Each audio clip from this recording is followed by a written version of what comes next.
vamos a empezar al tiro.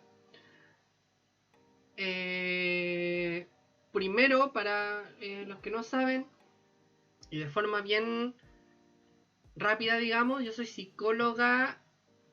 Me desempeño principalmente en el área clínica, pero José, muchas gracias por el follow, bienvenido. Me desempeño principalmente en el área clínica, pero también tengo conocimiento en todas las demás áreas, porque en la Santo Tomás, al menos, que es la universidad donde yo estudié, nos preparan de una forma bastante integral, pasamos por todas las áreas. Así que las cosas que yo les voy a ir contando es una especie de compendio desde distintos lugares del saber de la psicología, ¿ya? Y bueno, vamos a empezar inmediatamente por entender primero qué es la psicología, porque ya hablo de psicología todo el día, pero no toda la gente la verdad es que tiene tan claro qué es. Algunas personas piensan que es, por ejemplo, una rama de la medicina. La psicología no es una medicina. Eso quiere decir que los psicólogos no somos médicos, y así que no nos digan doctor. En mi práctica toda la gente me decía doctora y yo, no me diga así, no importa. La psicología sí es un área de la salud, sí está catalogada como en el fondo una profesión del área de la salud en general. En este caso lo que nosotros trabajamos principalmente es lo que es la salud mental, ¿sí? Es importante entender que no es lo mismo que la psiquiatría. La psiquiatría también trabaja salud mental, pero desde un enfoque más médico, con medicamentos, ¿cierto? Con ciertos diagnósticos. En la psicología no siempre vamos a estar poniendo diagnósticos, ¿ya? Algunos psicólogos lo hacen, va a depender del enfoque y se los voy a explicar más abajito, ¿ya? Pero para empezar entonces vamos a partir por la base de la psicología y entender estas cositas de acá. Primero, ¿ven mi mouse? Sí se ve.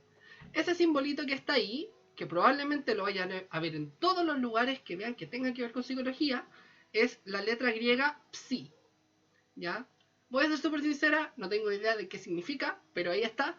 Y es el símbolo de la psicología a nivel mundial, ¿sí?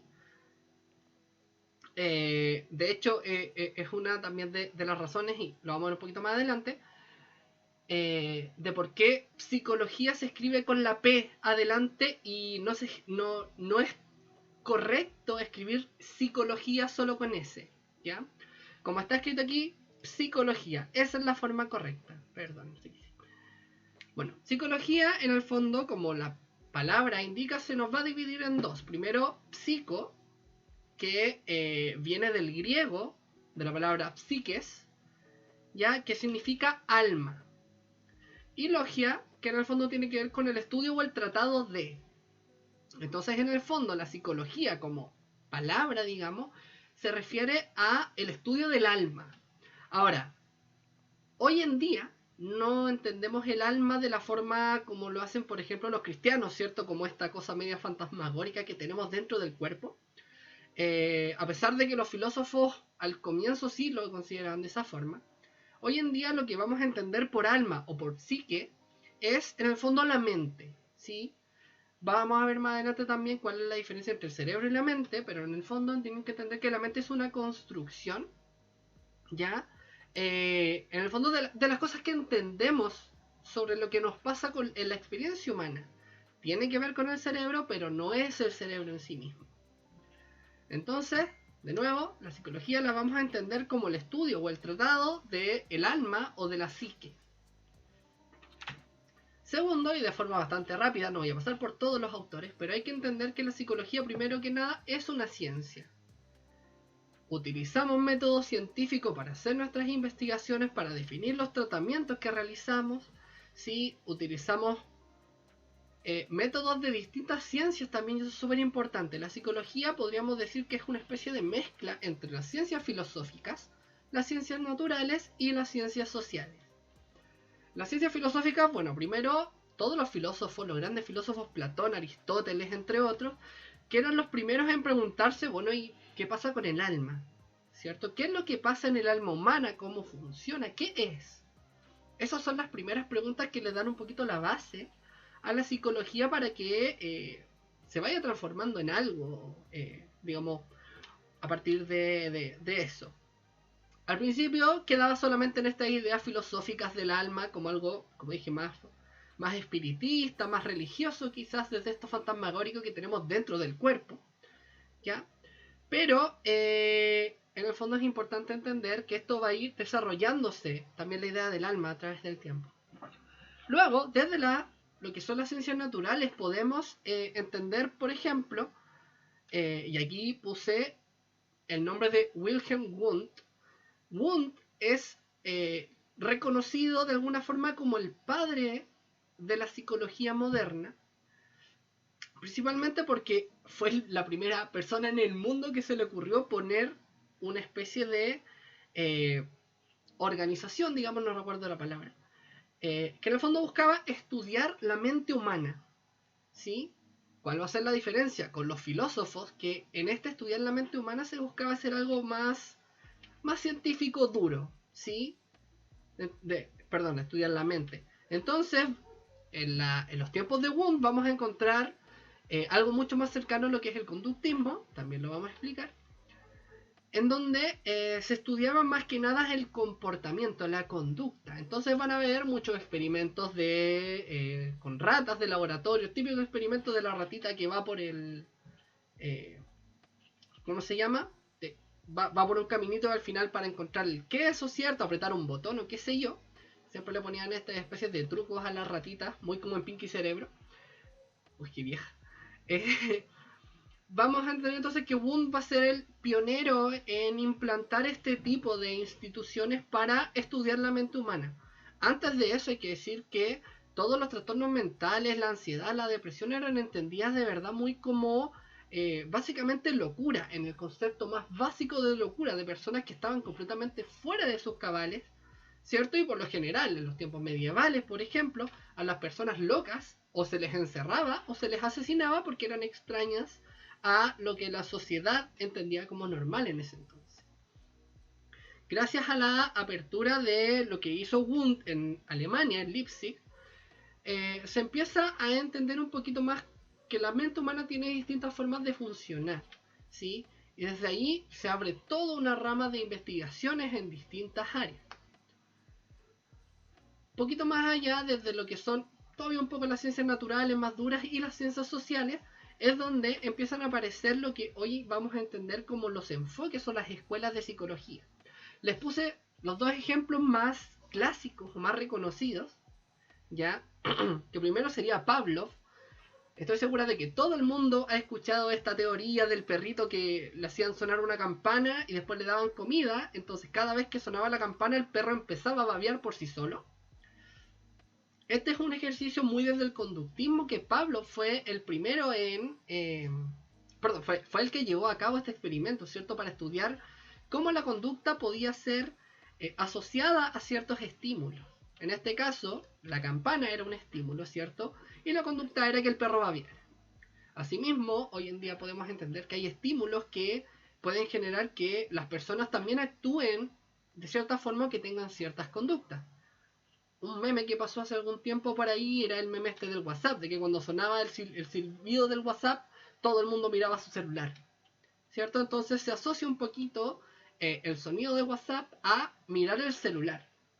Tengas unos mensajes, y mucha gente lo hacía solo con el hecho de escuchar el sonido. Se hace esa asociación y Pablo fue el primero en hacer este tipo de investigaciones desde la conducta y un poquito la cognición, es decir, el pensamiento. El otro ejemplo, también sumamente conocido, es el Tatita Freud.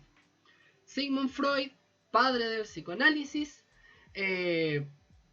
otra de las escuelas de la psicología. Sigmund Freud trabaja mucho más desde un enfoque de lo que pasa en la mente, en las partes como más ocultas de la mente, ¿sí? Pavlov trabajó en lo que era la parte más superficial de la mente, que es la conducta, lo que hacemos hacia afuera. Freud intentaba buscar qué es lo que había más adentro, qué es lo que había más en el fondo de esta mente humana, de esta psique, en el fondo del alma de las personas. Eso es lo que quería descubrir Freud. Lo trataron de loco en su tiempo, de que estaba piteado, de que estaba perdiendo tiempo y plata. Un poquito fue por ahí, Freud se gastó mucha plata en cocaína, era cocainómano, pero sus teorías hoy en día se entiende un poquito más cuál es la fuerza que tenían, hace mucho sentido. Más adelante les voy a explicar por qué. A mí siempre me ha gustado, cuando hablo de psicología, claro, usamos la palabra psicología como algo general. Sin embargo, yo siempre hablo de las psicologías en plural. ¿Por qué? Primero, como ya les dije, existen diferentes escuelas o enfoques en la psicología. Psicoanálisis, conductismo, cognitivo-conductual, sistémico. Hay un montón, tengo una lista después. Y de cada uno de estos enfoques aparecen otros como microenfoques, ¿sí? Yo personalmente me gusta mucho trabajar desde un enfoque que es una terapia sistémica narrativa. La narrativa es una especie de subrama de la terapia del enfoque sistémico, ¿sí? Entonces de un enfoque aparece un enfoque más pequeñito y más focalizado en cosas particulares, porque hay que entender que la mente humana es sumamente compleja. Entonces, como es compleja, tenemos que ir dividiéndola en pequeñas cositas. Junto con eso, es importante entender que, si bien el título que nos dan en la universidad dice psicólogo, psicóloga y nada más a secas, algunos pueden tener especialidad o qué sé yo, pero en general dice psicólogo, eso no significa que todos los psicólogos puedan hacer todos los trabajos, ¿sí? Hay que entender que existen también distintos campos laborales. En general vamos a encontrar estos 5, que son como los grandes campos. ¿Sí? Vamos a tener la psicología clínica, por un lado, que es en el fondo donde está la psicoterapia, donde están los procesos de salud mental, primaria, secundaria, etc. Vamos a tener un poco lo que es la psicología social comunitaria, ¿sí? Que tiene que ver mucho más con el trabajo en comunidades, en grupos de personas, ¿sí? Vamos a tener lo que es la psicología educativa o educacional, que en el fondo se va a encargar de estudiar los procesos que permiten y favorecen el aprendizaje, ¿ya? Y también, bueno, aquellos procesos que lo pueden dificultar, entonces, para buscar resolverlos. Hola Yuki, ¿cómo estás? Buenas noches.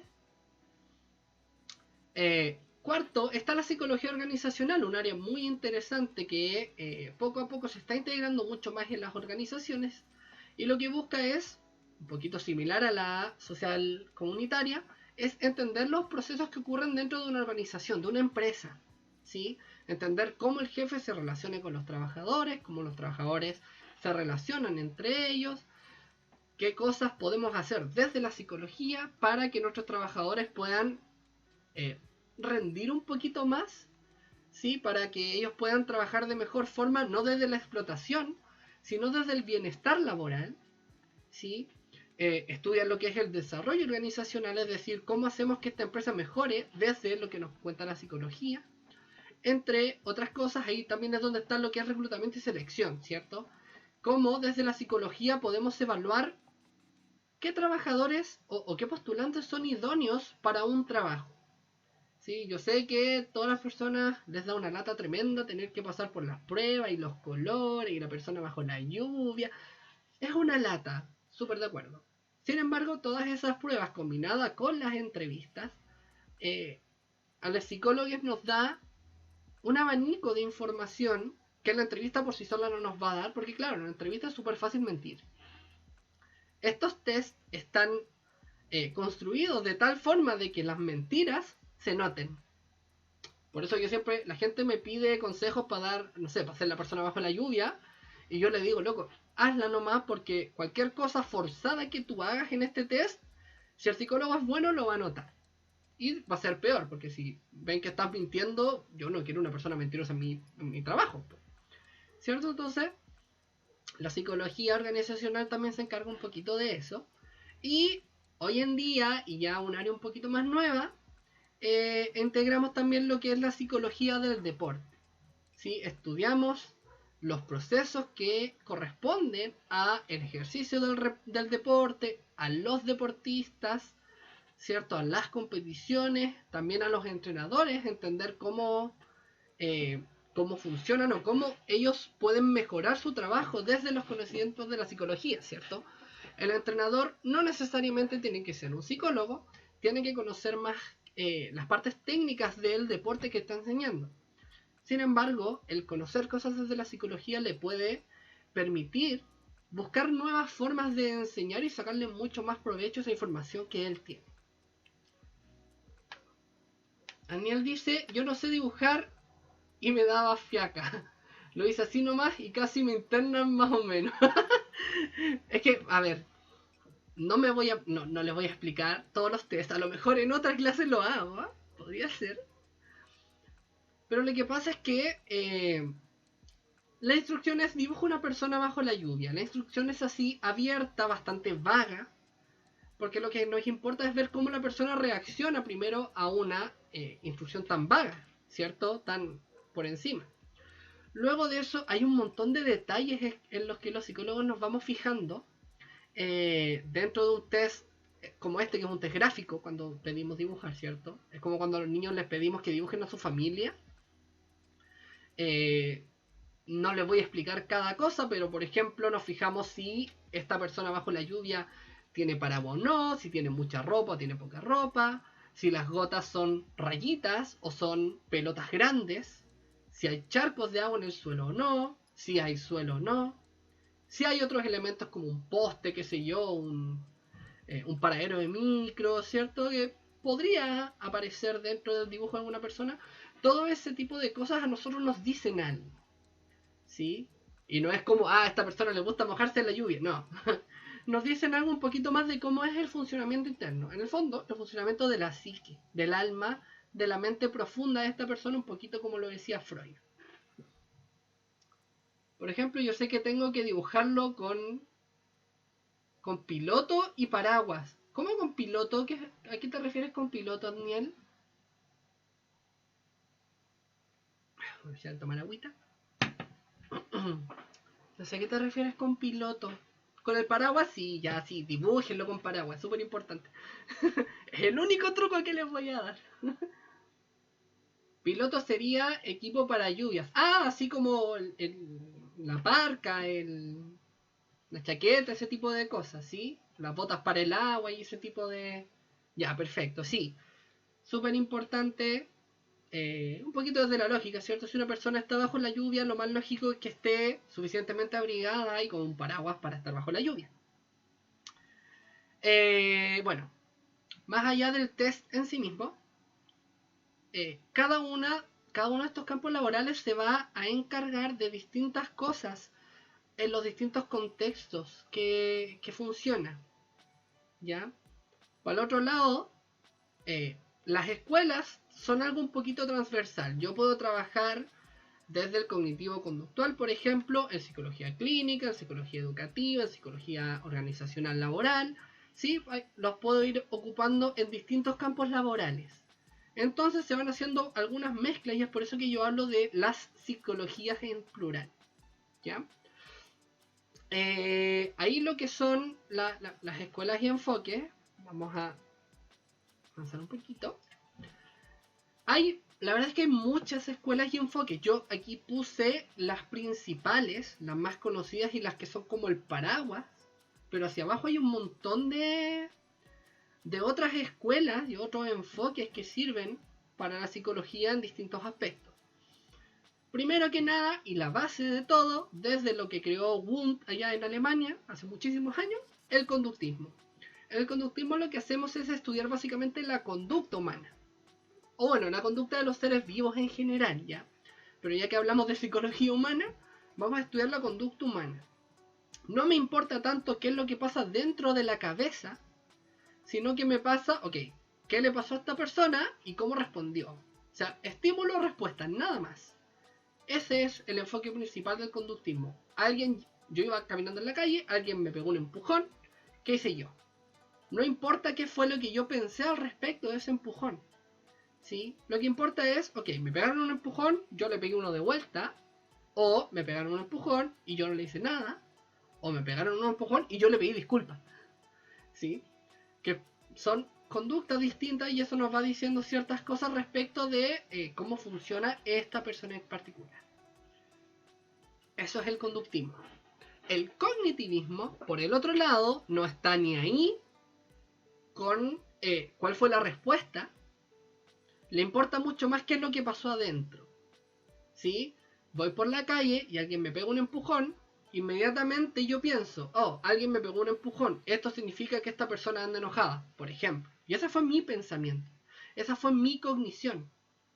Otra persona podría decir, hoy me tocó, qué asco, ¿sí? Y es ya una cognición, un pensamiento distinto.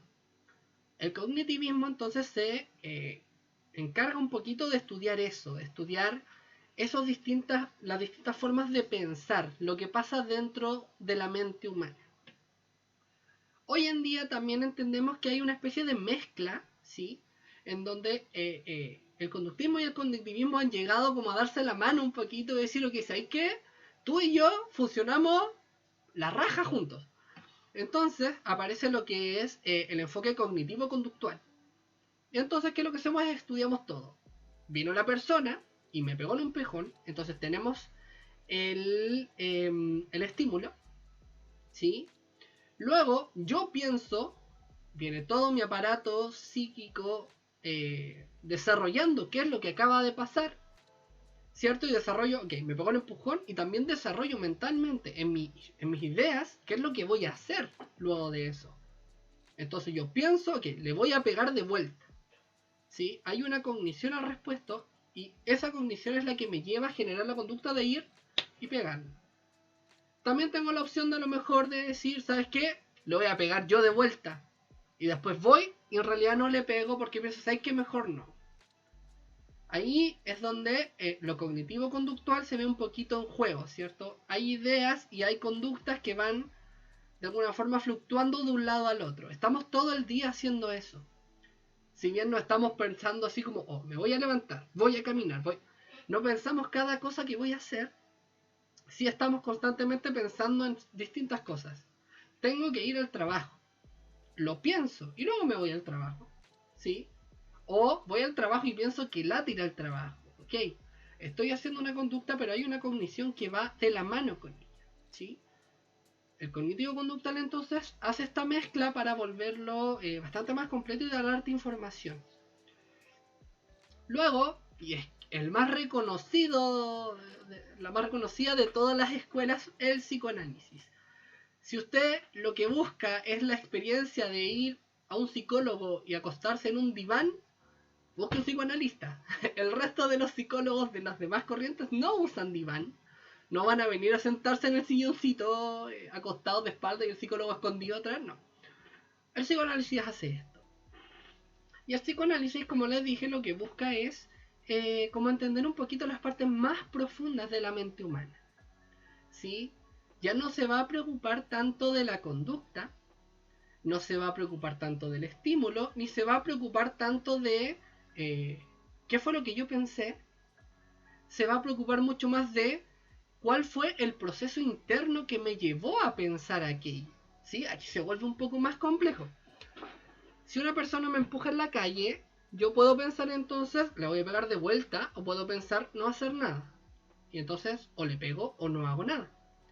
El psicoanálisis lo que le interesa es entender, ok, pero ¿por qué una persona responde golpeando de vuelta y la otra persona responde sin hacer nada? Al mismo estímulo, pasó exactamente la misma situación, pero algo pasó dentro de esas personas que las llevaron a pensar algo distinto y por lo tanto actuar de forma distinta. ¿Sí? El psicoanálisis viene mucho más a entender eso, busca entender qué es lo que pasó un poco en la historia de la persona que la llevó, perdón, a actuar de una forma y no de otra. En términos generales, y esto casi como un dato, si en algún momento ustedes quieren iniciar un proceso de psicoterapia, tienen que entender que los procesos desde el psicoanálisis generan resultados mucho más duraderos y mucho más profundos, sin embargo son procesos muchísimo más largos. ¿Sí? Desde el enfoque que utilizo yo, por ejemplo, 20 sesiones más o menos ya es suficiente para resolver alguna problemática, pero estamos resolviendo una problemática focal, ¿sí? Algo en particular. El psicoanálisis va a buscar el núcleo que generó que yo tuviera esta otra problemática, pero eso puede tomar años de trabajo, ¿sí? Entonces es importante ahí tener un poquito ese conocimiento. Hay personas que necesitan más del psicoanálisis, les hace más sentido. Hay otras personas que no. Esto depende un poquito también de cada quien, de la capacidad que yo tengo para pensarme, ¿cierto? O necesito algo más rápido, no me gustan las cosas largas, entonces necesito encontrar una solución rápida, entonces ok, no me sirve el psicoanálisis. Como decía entonces, el psicoanálisis viene a buscar un poquito esta parte más profunda del ser humano. Si nos damos cuenta hasta aquí, entre el cognitivo-conductual y el psicoanálisis, vienen un poquito a sumarse, ¿cierto? Unos estudian una parte, otros estudian la otra. Todos los enfoques y escuelas de la psicología van a venir a hacer un poquito eso, van a sumarse unas a otras.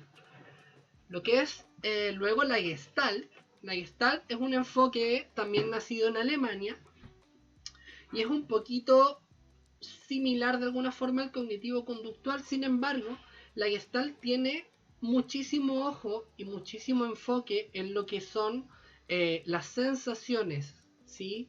En lo que son los sentidos principalmente, la vista, el oído, el olfato. Hay todo un estudio respecto de que los sentidos son, en el fondo son la fuente desde donde obtenemos los estímulos.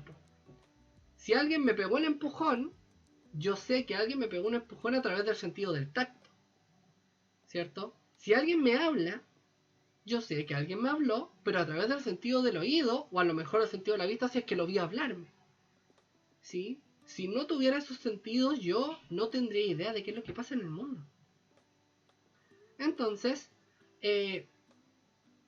la Gestalt se va a preocupar un poquito de cómo nosotros recibimos información constantemente desde los sentidos y la vamos elaborando de ciertas formas que nos permiten entender el mundo y por lo tanto generar ciertas conductas, ciertas ideas, ciertos sentimientos y emociones. El enfoque sistémico tiene que ver con algo quizás un poquito más social, aunque también se puede entender desde lo individual. Pero el enfoque sistémico lo que nos va a decir es que primero que nada, el ser humano no está solo, ¿sí? Las personas jamás pueden estar completamente solas. El ser humano es un ser social, necesita de otras personas. Entonces, ¿qué es lo que nos dice la sistémica?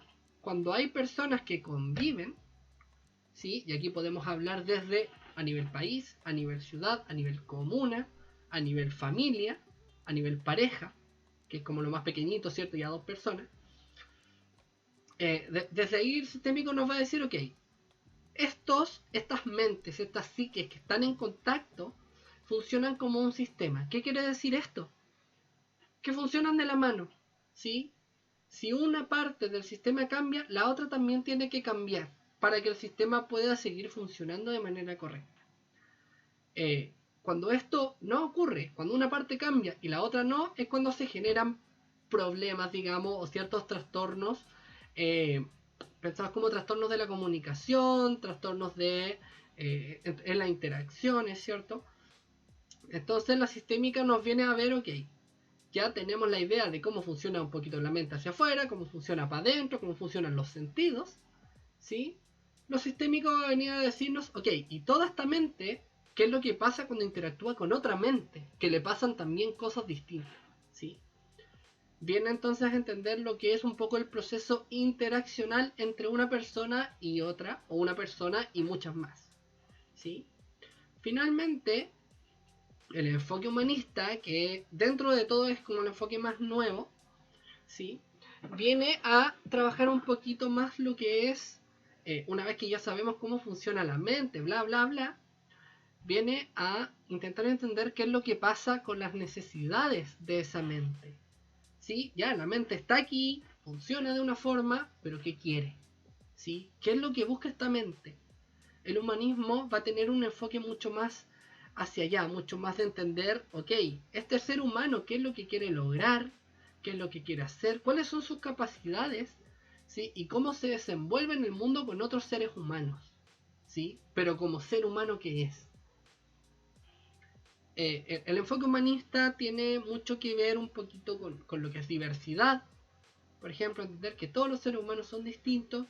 Tiene que ver con lo que es el enfoque, por ejemplo, de la resiliencia, ¿cierto? Que durante la dificultad hay algunos seres humanos que pueden levantarse y, más que eso, aprender de ello. Y principalmente eso. Como les dije, todas las escuelas de la psicología, si bien están separadas y muchas de ellas pelean constantemente, al final todas estas escuelas se pueden unir, ¿sí? Y si nosotros tomáramos a una persona y la analizáramos desde cada una de las escuelas de la psicología, probablemente podríamos recién ahí decir que realmente conocemos a esta persona. Si es que, ¿sí? Hasta ahí, yo sé que es harta información. Todo esto yo lo estudié en 5 años de universidad, así que ahí Rafita puede confirmar.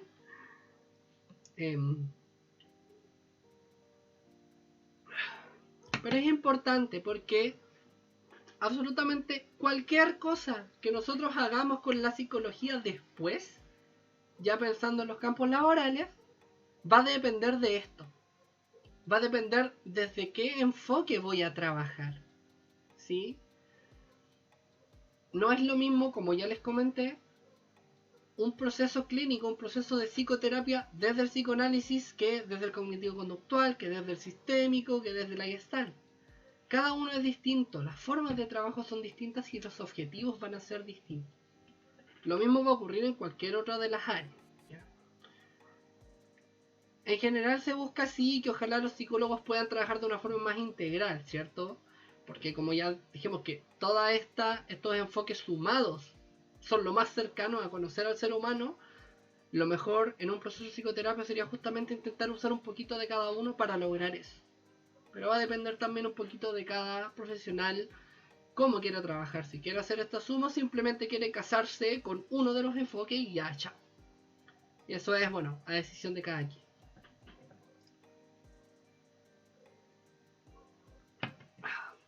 Entonces, como les decía, la existencia de estos distintos enfoques nos va a permitir hacer distintos trabajos en distintos niveles. Primero vamos a hablar vamos a pensar en la psicología clínica. La psicología clínica es lo que todos conocen de ir y sentarse en un box, ¿cierto? Y conversar con el psicólogo, que le dices tus problemas, el psicólogo te dice, y a lo mejor te hace un par de preguntas durante la sesión, ¿sí? Y aquí ojo, porque dependiendo del enfoque, es las diferentes cosas que van a hacer. Por ejemplo, un psicoanalista, que es un psicólogo que trabaja desde el enfoque del psicoanálisis, ¿sí? Probablemente la terapia sea de esta forma. Tú vas a ir, se va a sentar y te va a mirar, y tú vas a empezar a hablar. Y el psicólogo lo único que va a hacer va a ser anotar y decir, y no te va a decir nada, ¿sí? ¿Qué es lo que pasa? Este psicólogo está buscando que tú, a través de tus palabras, generes las conexiones y él simplemente las va a ir uniendo en su cabeza para entender qué es lo que pasa. Para buscar esa parte más profunda del ser humano, de la mente. Por otro lado, una terapia más cognitivo-conductual, probablemente tú vas a ir a contarle cosas, ¿cierto? Y el psicólogo te va a hacer preguntas constantemente. ¿Y qué piensas de esto? ¿Y qué hiciste con esto? Siempre nos vamos enfocando en eso, como ¿qué piensas? ¿Qué haces? Cognición y conducta, cognitivo-conductual. Entonces, va a ser quizás una forma de terapia un poco más dinámica, donde hay más conversación, digamos, que en el psicoanálisis, ¿cierto? Y es muy común también, por ejemplo, que desde el cognitivo-conductual se dé tareas. Porque parece que es súper importante que la persona esté constantemente trabajando. No basta con la hora o los 40 minutos que estás en el box o en tu terapia, sino que también importa todo el tiempo que pasa desde una sesión hasta la otra. Entonces el cognitivo conductual va a buscar darte tareas para que sigas trabajando entre medio. Asimismo, con cada uno de los enfoques, la terapia puede ser distinta, pero la parte importante es que la clínica lo que busca es un trabajo un poquito focalizado, un poquito individualizado, no en una sola persona, porque también hay terapia de pareja y terapias familiares, ¿cierto? Pero es individual de este núcleo en particular. No vamos a trabajar con una masa gigante de gente. Social comunitario, por otro lado, sí trabaja con masas grandes. El social comunitario, el enfoque principal y lo primero que se busca es que cuando entramos a una comunidad, lo que queremos es que esta comunidad se empodere. ¿A qué nos referimos con esto? Que si yo vengo a una comunidad y les enseño cosas, yo no quiero tener que venir 2 meses después a enseñarles lo mismo o a enseñarles otra cosa. Yo lo que quiero es que esta comunidad aprenda a aprender, aprendan a ayudarse entre ellos mismos, ¿sí? Aprendan en el fondo a utilizar sus capacidades comunitarias a favor de sí mismos. La psicología comunitaria lo que busca entonces es esta especie de salud mental comunitaria en donde buscamos que la gente se aprenda a cuidar todos entre ellos, ¿sí? Esto a súper grandes rasgos. La psicología educacional, como ya dije, lo que busca es entender un poco cuáles son los procesos que permiten y favorecen el aprendizaje. Desde la psicología educacional, y aquí para Daniel, desde la psicología educacional podemos sacar muchísima información que nos es de mucha utilidad, por ejemplo, para la psicología deportiva, ¿sí? Porque al final lo que tenemos en los deportistas son un montón de gente que necesita aprender cosas, ¿sí? Sean cosas teóricas o sean cosas prácticas, da lo mismo. Entonces, ¿qué es lo importante aquí de la psicología educacional? ¿Y por qué nos ayuda tanto también en la psicología deportiva? La psicología educativa o educacional lo que nos permite es entender que no todas las personas aprenden de la misma forma. No todas las personas tienen las mismas inteligencias, ¿sí? Porque la inteligencia no es solamente matemática y lenguaje, ¿sí? Existen muchas más inteligencias que se van desarrollando a través del tiempo. Entonces, la psicología educativa nos permite estudiar y entender estos procesos que luego pueden ser aplicados en colegios, universidades, en centros deportivos, ¿cierto? Hoy en día, y lo que nos compete un poquito en el mundo de los deportes electrónicos, ¿cierto?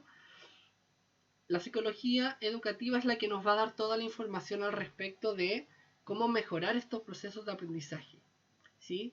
Hoy en día podemos incluso integrar psicología educativa en procesos de capacitación laboral, ¿sí? Entonces los campos laborales igual de repente se van sumando unos con otros, ¿sí? Luego, bueno, como dije, la psicología organizacional es la que nos permite entender cómo funciona una empresa, ¿sí? Y cómo mejorarla, básicamente. Cómo hacer que nuestros trabajadores se sientan lo suficientemente bien para que produzcan más, sin explotarlos, ¿cierto? Sino que haya una especie de balance entre el desarrollo de la organización, que tiene que ver con que los trabajadores trabajen, ¿cierto? Y el bienestar de los trabajadores, porque si no tenemos trabajadores que se sientan bien, la verdad es que no tiene mucho sentido explotarlos porque sí. For me, hola, hola, muchas gracias por el follow, bienvenido. Hola, de casualidad, ¿hay bibliografía de educacional deportiva? Tengo bibliografía, tengo libros, tengo papers. Si me lo recuerdas más ratito, voy a compartirlos probablemente por Twitter. Ya, si no me sigues en Twitter, sígueme. Ahí abajo están las redes sociales. No, aquí arriba. Ahí están las redes sociales, Blossom-GGWP en todas las redes sociales. Sígueme en Twitter, mándame un mensaje o recuérdamelo y yo te voy a compartir un poco de bibliografía al respecto. No hay ningún problema. Para cualquiera, chicos, que quiera información, que quiera aprender cosas, que quiera leer textos, ¿sí? Y no sepan dónde buscar, pregúntenme sin dudarlo, yo les voy a dar toda la información que tenga a mano, ¿ya? Ya, estamos en la organizacional. Entonces, por un lado tenemos ese enfoque, ¿cierto?, de el balance entre el desarrollo organizacional y el bienestar. Y por otro, vamos a tener la psicología organizacional laboral, más desde el área de reclutamiento y selección, en donde a través de también los procesos científicos de la psicología, van a haber ciertos elementos que nos permitan definir cuándo un postulante es ideal para nuestro trabajo y cuándo no. ¿Sí? Porque cada trabajo requiere ciertas competencias. Y es súper fácil llegar a una entrevista y decir, no, sí, yo soy seca en trabajo en equipo y liderazgo, todo lo que quieras. Pero en realidad me carga trabajar en equipo, no sé liderar a nadie y me llevo mal con todo el mundo. En la entrevista es fácil mentir, ¿sí? Sin embargo, hay muchas pruebas psicológicas que nos permiten evaluar esas competencias sin que la persona se dé cuenta, ¿sí? Y de esa forma decir, ok, este loco me dijo que era súper bueno en trabajo en equipo, pero este test me está diciendo que todo el mundo lo va a odiar. Entonces eso yo en otra entrevista o con otra prueba puedo contrastar y decir, ¿sabéis que sí? Esta otra prueba me dice lo mismo, que lo van a odiar, entonces no, me mintió.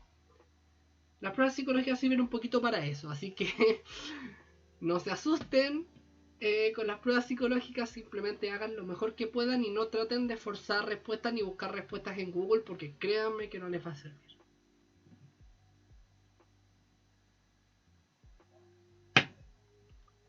Finalmente tenemos la psicología deportiva, la guagua, que es uno de los enfoques más nuevos dentro de los campos laborales de la psicología, que básicamente viene a traer un poquito una mezcla de todo, ¿sí? Porque en la psicología deportiva, si trabajamos con un solo deportista, por ejemplo, van a haber muchos elementos de la psicología clínica que nos van a servir.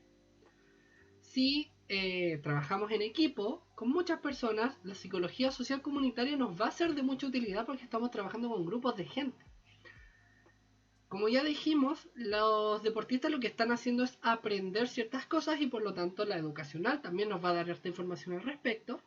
Y para los psicólogos que trabajamos quizás un poquito más desde el área administrativa de un equipo, podemos entender cómo mejorar el funcionamiento de un equipo deportivo desde lo administrativo, de tal forma que nuestros deportistas rindan más, ¿cierto? Pero sin perder el bienestar.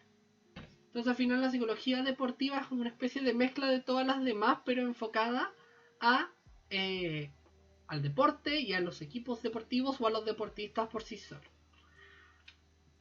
Hasta ahí hemos visto un montón de cosas que de alguna forma dividen o separan las psicologías, ¿cierto?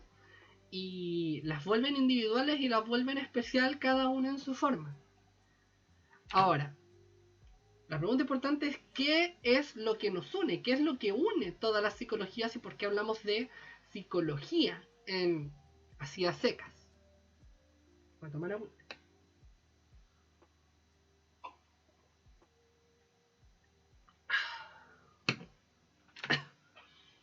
Vamos a entender primero entonces la gran diferencia entre cerebro y mente.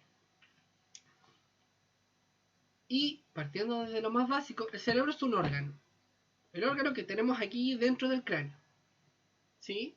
La mente es una especie de ente ficticio. La mente no es el cerebro. La mente no es un órgano. La mente no es una parte del cerebro. ¿Sí? La mente es una construcción que utilizamos en la psicología para entender qué es lo que pasa en el funcionamiento del cerebro, ¿sí? No nos vamos a referir a lo mejor tanto a cómo una neurona hace contacto con otra, sino que vamos a decir, ok, esta neurona que hizo contacto con esta otra, ¿qué hizo? ¿Sí? ¿De qué me sirvió?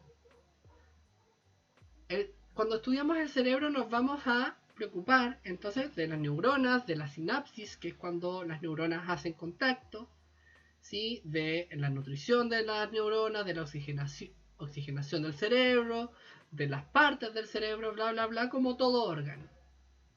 Cuando hablamos de la mente, nos vamos a referir al pensamiento, ¿sí?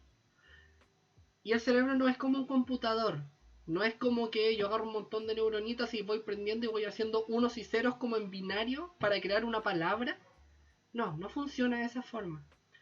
Entonces, para entender al ser humano, necesitamos entender cómo funciona su mente. Más allá de solamente el cerebro. Súper importante cómo funciona el cerebro, obvio que sí. Pero la mente es al final la representación de todo lo que pasa en ese cerebro, ¿sí? Y en los nervios, en los sentidos, los músculos del cuerpo, etc. La mente viene a ser una especie de compendio de todo lo que pasa en esta experiencia humana. Entonces están mis ideas, por un lado, hablamos de cogniciones, pensamientos, ¿sí? Están mis emociones, ¿sí? El mundo emocional, hay muchos colegas que dejan un poquito de lado el mundo emocional. Pasa mucho en la psicología deportiva, lamentablemente, que dejan de lado el mundo emocional Sin embargo, si bien hay que preocuparse de las habilidades cognitivas, que son las cosas que nos permiten funcionar, hay que preocuparse también del mundo emocional, porque el mundo emocional es una parte que un poquito nos manda, ¿sí? Un poquito dice, ok, tú vas a hacer o no vas a hacer esto. Este mundo emocional que reside en la mente es el que me hace decidir si le voy a pegar un empujón de vuelta al que me empujó o simplemente me quedo sin hacer nada, ¿sí? La mente es al final la muestra del funcionamiento del cerebro finalmente. Esa es la gran diferencia. En la psicología, si bien existen neuropsicólogos que estudian el cerebro en sí mismo y su funcionamiento físico, ¿sí? Principalmente nos vamos a enfocar en lo que es la mente, ese funcionamiento un poquito más no tan visible, ¿sí? Que más que ver el funcionamiento podemos ver sus respuestas, las conductas, los pensamientos, las ideas, las emociones y sentimientos.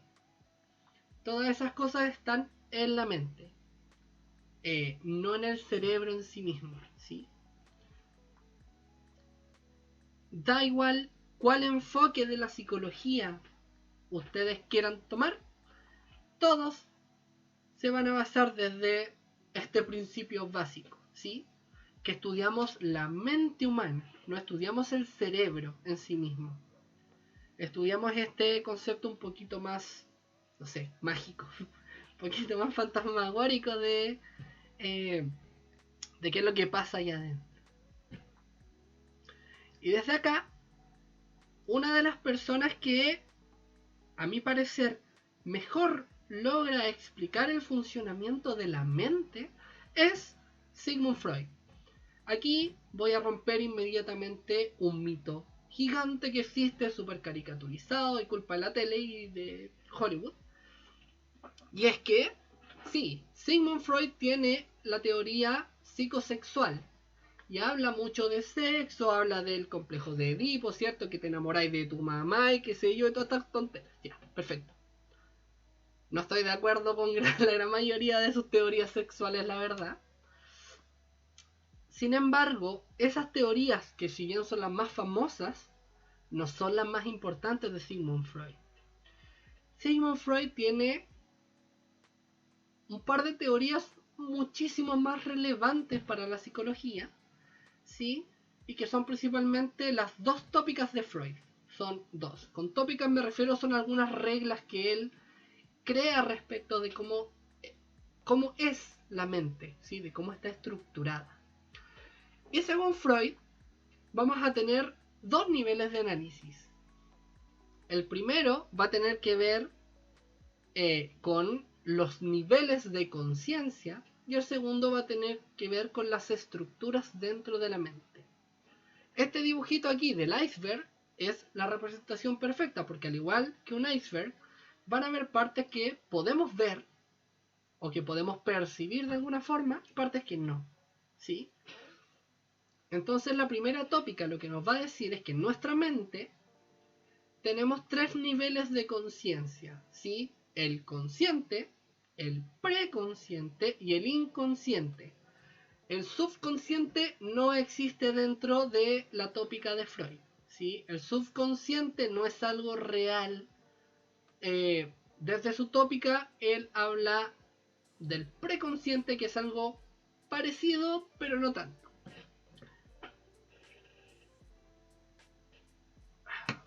El consciente es el nivel de nuestra mente que está presente, ¿sí? Cuando yo pienso algo y sé lo que estoy pensando, estoy en el consciente. Cuando yo digo algo y me escucho y analizo lo que estoy diciendo, estoy en nivel consciente, ¿sí? El consciente es básicamente la parte de la mente que se pone en contacto con la realidad, ¿sí? Mis ideas, mis pensamientos, mis palabras que salen de mí y que yo me doy cuenta, ¿sí? El preconsciente tiene que ver con aquellos elementos de la mente que están ahí, pero que no son tan fácilmente accesibles, ¿sí? Por ejemplo, no sé, estoy pensando en una palabra y la tengo en la punta de la lengua, ¿sí? Estamos hablando de una cierta información que está, de alguna forma, atrapada en el preconsciente y se requiere de un esfuerzo psíquico mucho más grande para poder volver a tomar esa información, volver a encontrar. Finalmente, el inconsciente, que es la parte más interesante para los psicólogos, es la parte de la mente que no podemos acceder por medios propios, ¿sí? Por ejemplo, en el inconsciente se dice que residen todos los deseos más profundos del ser humano y que de vez en cuando escapan y aparecen en los sueños, ¿sí? La persona por sí sola no siempre va a ser capaz de acceder a esos sueños, ¿sí? O de acceder al significado de esos sueños.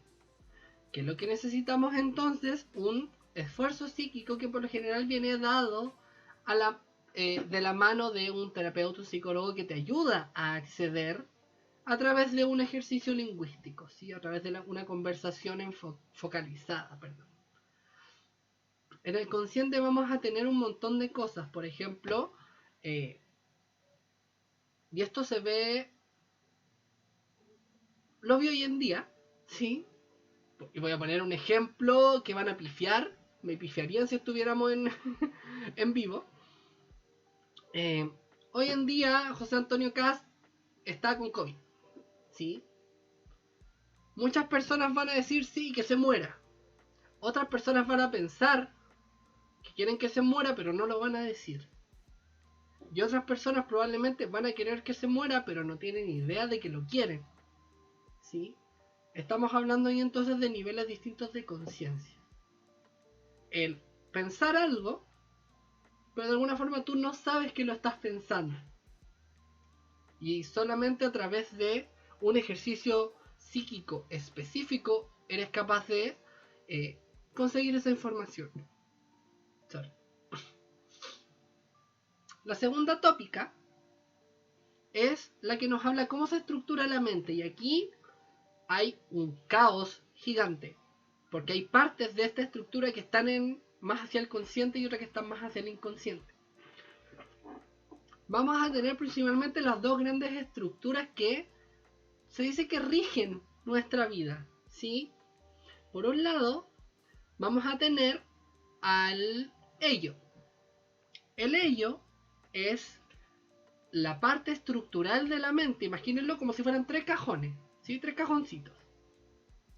El ello es el cajoncito donde están los impulsos más primitivos del ser humano, ¿sí? Freud en algún momento dice que los impulsos básicos del ser humano son el impulso de vida y el impulso de muerte. ¿Qué quiere decir con esto? Que el ser humano siempre está en una constante búsqueda de vivir y al mismo tiempo siempre está en una constante búsqueda de morir. Lo que es sumamente extraño. El impulso de vida está mucho más cercano hacia el lado consciente, mientras que el impulso de muerte siempre está mucho más enterrado porque es más peligroso y va en contra de los instintos de supervivencia de como animales que somos, ¿sí? En el ello es donde se van a esconder todas estas pulsiones que decía Freud. Son básicamente impulsos, por decirlo de una forma más coloquial, aunque falta información ahí. Pero estas pulsiones son en el fondo lo que rigen nuestra vida, lo que deciden, de alguna forma, si cuando alguien me choca el hombro, yo voy a ir a pegarle de vuelta o voy a frenar, ¿sí? Luego de eso aparece la estructura del super yo, porque si tuviéramos solamente ello, estaríamos constantemente vueltos locos haciendo un montón de cosas primitivas, ¿sí? Entonces el super yo llega para decirnos, ok, aquí está el límite. El super yo dice que hasta aquí llegáis tú y se acabó, ¿sí? El super yo es la parte castigadora de la mente. No sé si a alguno de ustedes le ha pasado, pero de repente es como, no sé, pienso algo y después digo, ¡ay, cómo pensé esa weá! ¿Sí? ¡Ay, ojalá que se muera este weón! Y después digo, ¡ay, no, cómo pensé eso! ¡Qué malo! ¿Sí? Hay un deseo, hay una pulsión, hay un impulso que viene desde el ello y luego viene el super yo a castigarme. ¿Cómo se te ocurre decir eso? ¿Sí? Y viene y nos castiga y En el fondo nos pone la línea. Aquí no puedes pasar. El super yo un poquito es una especie de... ¡Ay, me carga! Una especie de policía, así que nos va a decir, estas son las reglas, estas son las leyes que tú no puedes pasar. Y es un poquito el ente que impide que el ello se salga de control. ¿Sí? Porque en el ello van a aparecer las pulsiones más básicas. ¿Sí? Y no sé si les ha pasado que de repente hay una persona que les cae tan mal y dice, no, igual la mataría. Bueno, el ello realmente la mataría. Llegaría al acto. Pero es el super yo el que define y dice, ok, socialmente no está aceptado matar a la gente y por lo tanto no vamos a matar a nadie. Y el super yo es el que pone la regla entonces. Ahora, hay un tercer cajoncito o un tercer trabajador ahí, que es básicamente el que saca información de el ello y del super yo para decidir finalmente qué hacer, que es el yo. El yo es la estructura más maltratada dentro del aparato psíquico, ¿sí? Porque el yo es, de nuevo, el que tiene que definir, ok, el ello quiere hacer una cosa, el super yo me dice que no puedo hacerla, ¿qué hago? ¿Sí? La realidad, la sociedad afuera me dice que no puedo hacer esto, pero el ello sí quiere. Entonces, el yo es el que tiene que tomar las decisiones y el yo es el que se pone en juego cuando hacemos cosas. Es un poco enredado, un poquito complicado, ¿sí? Pero en el fondo, el yo es aquella parte más consciente de ti, que funciona desde el consciente, y es el que se pone, el que da la cara. Ya, el ello me dijo que hiciera esta cosa. El super yo me dijo que no podía hacerlo, así que, para nivelar, lo voy a hacer un poquito. Entonces, en vez de matar a una persona que me cae mal, le voy a pegar un combo. ¿Sí? Y el yo va a ser el que se ponga en contacto con la realidad y diga, ya cabrón, tiramos el combo. Tiramos el combo, recibimos uno de vuelta, y es el yo el que tiene que llegar atrás a avisar, cabrón, no llegó uno de vuelta. ¿Sí?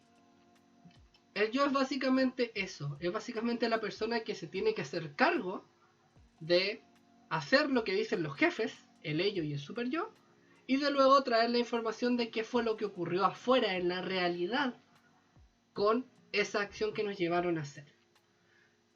Es complejo, pero esta es básicamente la mejor forma que tenemos de entender el funcionamiento de la mente humana, ¿sí? Súper importante entender que un bebé, cuando recién nace, no viene con un super yo construido.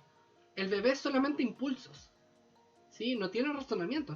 Entonces solamente llora, grita, patalea, sin importar si le puede hacer daño a otra persona o no. Es cierto que eso es muy propio del ello, súper primitivo. El super yo se va construyendo a través de la crianza. ¿Y qué es lo que hace la mente? Muy inteligentemente, hasta cierto punto, las primeras personas que nos vienen a poner reglas en la vida son nuestros padres, ¿sí? Entonces la mente dice, ok, lo que están haciendo estas personas es cuidarme y yo estoy viva. Por lo tanto, las cosas que estas personas me dicen que no haga, yo las voy a integrar. Entonces de alguna forma el super yo se dice que es una especie de como tu papá o tu mamá pequeñito metido dentro de tu cabeza diciéndote no hagas esto. Como Pepe Grillo, ¿sí? Como el ángel bueno y el ángel malo típico en las caricaturas. Esos son los trabajos del ello y del super yo. Es por eso también que en la terapia siempre insistimos tanto con preguntarte por tu familia, cuéntame de tu papá, de tu mamá y qué sé yo, porque nos ayuda a entender justamente el funcionamiento del ello y del super yo en tu vida. ¿Sí? La mente funciona, bueno, es la teoría con la que yo más concuerdo, y es que la mente funciona de esta forma. ¿Sí? Funciona como este iceberg, bajo esos niveles y bajo esa estructura. Y esta es, por lejos, la teoría más importante de Sigmund Freud. Más allá de la teoría psicosexual, más allá del complejo de Edipo, ¿sí? Esta es la teoría que le da potencia a todo el psicoanálisis posterior. Finalmente, y como no podemos dejar de lado la parte más estructural de la mente, tenemos que entender que hay ciertos elementos, que son las habilidades cognitivas, que también funcionan en cierto nivel más inconsciente, ¿sí? Pero que tienen una respuesta mucho más funcional, más desde afuera, más superficial. ¿Qué quiero decir con esto?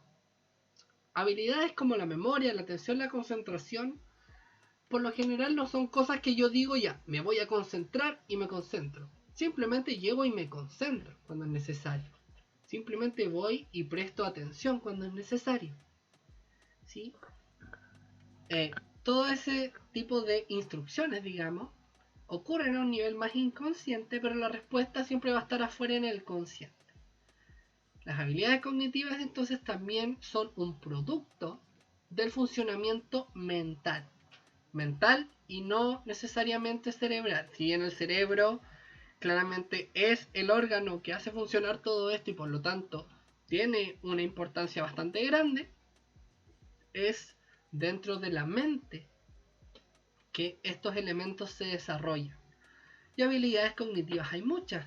Memoria, atención, concentración, la velocidad de procesamiento, es qué tan rápido procesamos la información que nos llega desde los sentidos, la creatividad, las funciones ejecutivas como la capacidad de organizarnos, de planificar, etc. La inhibición y el autocontrol que tienen que ver con la regulación emocional, ¿sí? Con justamente la capacidad de, ok, me pegaron en el hombro, pero yo no le voy a ir a pegar, ¿cierto? Me estoy inhibiendo, estoy controlando mi conducta. Mi conducta no es automática, yo soy capaz de controlarla. Eso es una habilidad cognitiva que también funciona y se desarrolla y se construye en la mente. Existe también la resiliencia, ¿cierto? La capacidad de hacer frente a situaciones complejas y aprender de ellas. Las relaciones interpersonales también son una habilidad cognitiva que puede ser aprendida. ¿Sí? La comunicación, y con esto me refiero a comunicación efectiva y asertiva. ¿Sí? Todas estas habilidades, hay algunas otras más específicas, ¿cierto? Habilidades tecnológicas hoy en día, que si bien están al servicio de nuestra vida, están un poco al servicio del yo, ¿sí? Aparecen o se construyen desde algo bastante más inconsciente. Ahora, ¿pueden ser desarrolladas de forma consciente? Claro que sí. Y es ahí donde aparece nuevamente el trabajo, por ejemplo, de la psicología educativa o la psicología deportiva, en donde buscamos desarrollar ciertas habilidades cognitivas para que la persona pueda funcionar de mejor manera. En resumen, de toda esta cháchara, toda esta tontera, la psicología es algo gigante, es enorme. ¿Sí? No es solamente llegar y sentarse en el silloncito y conversar media hora con una persona y chao. ¿Sí? Tiene todo un argumento científico detrás que respalda todas las intervenciones que hacemos desde la psicología. ¿Sí? Asimismo, tiene muchísimas divisiones, entonces hay ciertos elementos de la psicología que son mucho más específicos o mucho más recomendados para cierto tipo de problema, ¿sí? Y desde ahí, claro, la gente no tiene por qué saberlo, sin embargo, los profesionales lo sabemos, lo entendemos, ¿sí? Y bueno, es parte de nuestra ética profesional el ser capaces de mostrárselo o explicárselo a las personas cuando es necesario. Uf, creo que con eso queda más o menos claro qué es la psicología y para qué nos sirve, ¿sí? Si alguien tiene dudas, no duden en hacer preguntas, en dejarlas escritas o después preguntarme por Twitter si quieren. Uso mucho Twitter, así que pueden interactuar harto conmigo desde ahí. Y nada, de verdad, muchas gracias a todos por venir. Tenía muchas ganas de hacer esto. Y si les gustó, porfa, díganme, avísenme. Si hay algún tema en particular que quieran saber, que quieran aprender, avísenmelo y yo estoy feliz de preparar una clase. Eh, ya tengo información, Adniel me hizo algunas preguntitas por Twitter y tengo ya pensado una clase para la próxima semana, así que estén muy atentos a las redes sociales porque voy a decir de qué se va a tratar. Pero insisto, si ustedes tienen ideas o quieren saber otras cosas, avísenme. Yo feliz de hacerles una clase de lo que sea de psicología. Si necesitan saber algo un poquito más desde la filosofía, también les puedo hacer una clase al respecto. ¿Sí? Y nada, pues chicos, esto funcionando bien va a implicar que yo, pucha, como dice el título, voy a hacer clases todos los jueves, no cobro mucho. Como dice el amigo Shrek, que está por ahí atrás.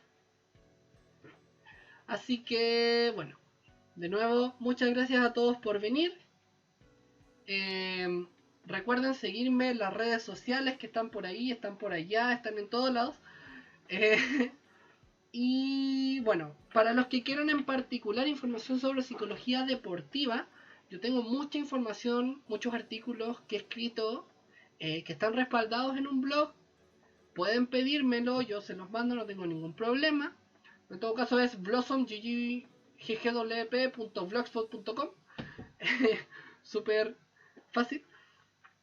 Y nada chicos, muchas gracias a todos los que estuvieron, los que se quedaron hasta el final. Y bueno, todos los días o casi todos los días estoy haciendo stream jugando. Si algún día tienen alguna duda y quieren venir a preguntarme, no duden en pasar por acá a preguntarme. Yo siempre estoy disponible. Si quieren hacer preguntas un poco más personales, también me las pueden hacer. Los puedo ayudar en hasta donde llegue, ¿cierto? Y Napo, muchas gracias a todos. Espero que me pasen a ver de repente cuando esté jugando alguna tontera. Y nada, chicos.